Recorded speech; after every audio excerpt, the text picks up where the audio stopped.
கனகன்பட்டி குழுவில் பயணிக்கும் அனைத்து நல்லுள்ளங்களுக்கும் உலக நாட்டு மக்கள் அனைவருக்கும் என்னுடைய கனிவான பணிவான நன்றி கலந்த வணக்கத்தை தெரிவித்துக் கொள்கிறேன்.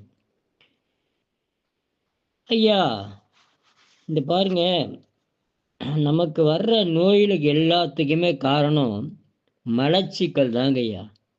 இந்த மலச்சிக்கல் தான் பல சிக்கலை உருவாகும். அதிலும் வாத நோய்களை உண்டு பண்றது இந்த மலச்சிக்கல் தாங்க ஐயா. அதனால வாத நோய் உள்ளவர்கள் முதல் மலச்சிக்கலை கரெக்ட் பண்ணுங்க. அது எப்படிங்க ஐயா கரெக்ட் பண்றது? இவ்வளவு நாளும் நான் சொல்லிட்டு தான் வரேன்.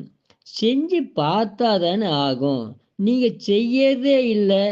சொல்றத கேட்டுட்டு நாளைக்கு பார்த்துக்கலாம், நாளைக்கு பார்த்துடலான்னு விட்டுறீங்க. ஐயா, ஒன்றும் இல்லைங்க ஐயா. முதல்ல மலச்சிக்கலை போக்குங்க ஐயா. அதுக்கு பாருங்க, இந்த வில்வ மரத்து பூக்களை எடுத்து புளி சேர்க்காம ரசம் வச்சு குடிங்களேன். மலச்சிக்கல் கரெக்டாக போயிருங்க முதல்ல. அதுக்கப்புறம்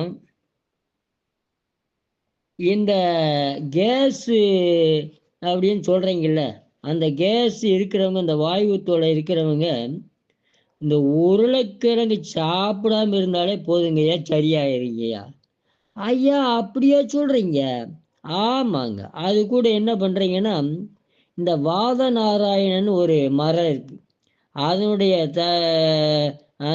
அந்த தலையில எடுத்துகிட்டு வந்து புளி சேர்க்காம நல்ல மை மாதிரி அரைச்சி ரசம் வச்சு சாப்பிடுங்க ஐயா. டெய்லி மதிய நேரத்தில் வாய்வு தொல்லையும் இருக்காது, ஒரு தொல்லையும் இருக்காது. நீங்கள் நிம்மதியாக வாழலாங்க ஐயா.